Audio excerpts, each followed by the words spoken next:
তো গাইস বিষ্ণুপুরে বন্যলতা যদি আমাদের সাথে এক হয়ে যাবে আমরা কোনোদিনই ভাবতে পারিনি। हैं ये क्या हो गया। তো গাইস বিকালবেলা আমরা 3 বন্ধু মিলে বেরিয়ে পড়লাম বনলতা যাবার উদ্দেশ্যে। তো গাইস দুধারে যে জঙ্গলটা দেখতে পাচ্ছ এটা হচ্ছে জয়পুরের জঙ্গল।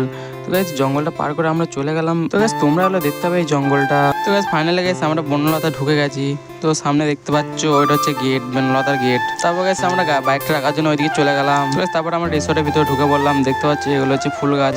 তো গাছ এখন এগুলো ছোট ছোট, তো কিছুদিনের মধ্যেই এগুলো বড় বড় হয়ে যাবে। তো সামনে আরো গাছ আছে। তো আমরা চারিধারটা ঘুরে ঘুরে দেখছি যে কোন ধারটা বেশি ভালো আছে ফটো তোলার জন্য। তো গাছ এখানে রুম ভাড়াও পাওয়া যায়। রুমগুলো খুবই সুন্দর, এসি সিস্টেম, খুবই সুন্দর রুমগুলো। আরো ভালো ভালো রুম আছে, তোমরা নিজেদের বাজেটের মতো নিতে পারবে। তারপর গাছ এখানে লেখা আছে আই লাভ বনলতা। এখানে ফটো তোলার জন্য তোমাদের দিনের বেলা আসতে হবে, রাতের বেলায় খুবই ফটো কিন্তু কালো হয়ে যায়। রিসোর্টে কিন্তু রাতের বেলায় দেখতে কিন্তু ভালো লাগে বেশি, কিন্তু তোমরা যদি বলো ফটো তুলবো তো দিনের বেলা আসাটাই বেস্ট হবে তোমাদের পক্ষে। তো গাছ তোমরা এদিকে বনলতা এসে থাকো, বনলতাটা কেমন লেগেছে কিন্তু কমেন্ট করে যাবে। আমার খুবই ভালো লেগেছে।